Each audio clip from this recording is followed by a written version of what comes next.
Did Jesus exist? Well, this is a question that does show up in campuses.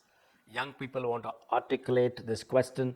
They want to see if there's a historical reliability for the Gospels of the Lord Jesus Christ. Fair enough. But let me put it this way. We have a lot more historical evidence for Jesus Christ than, let's say, for Alexander the Great or for Homer.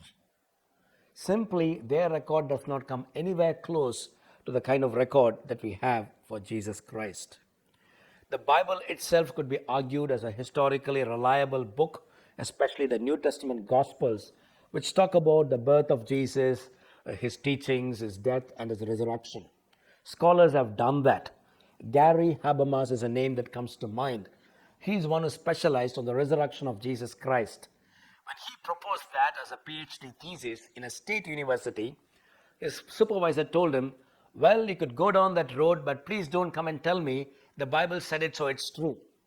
If you can historically argue for that, I'm open."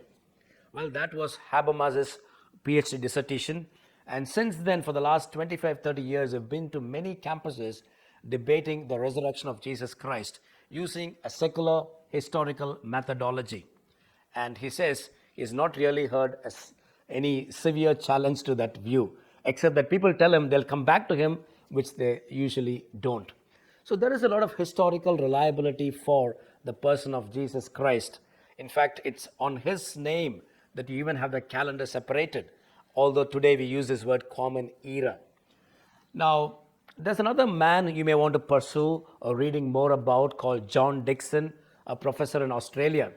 Now, he made an interesting statement on his Facebook page a few years ago where he said, if you could get a full professor of New Testament or ancient history or classics, a full professor on these three subjects anywhere in any known university in the world who would say that Jesus never lived in history, John Dickson said, I'm willing to eat a page of my Bible.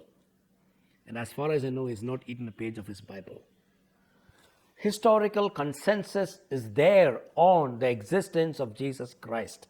We have at least two very well-respected historians, Josephus, a Jew, and Tacitus, a Roman historian, a few decades after Jesus, who made references to him. Now, there are many other historians you could talk about outside of the Bible in terms of a reference, but these two are very respected and valued writings on the life of Jesus.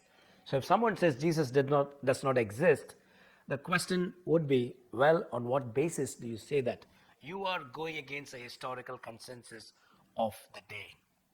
New Testament scholar F.F. Bruce famously said, the problem with the reliability of the New Testament or the teachings of Jesus is not that they don't have verifiability or historical credibility.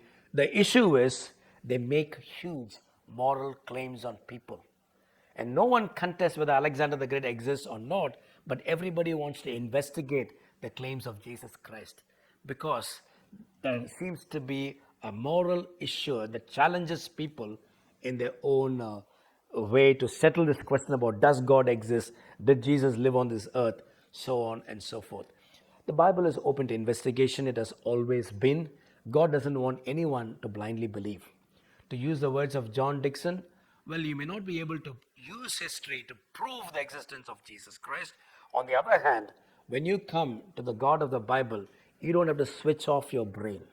There is enough reasons and credibility in the claims made in the Bible. That would be a very modest submission from John Dickson.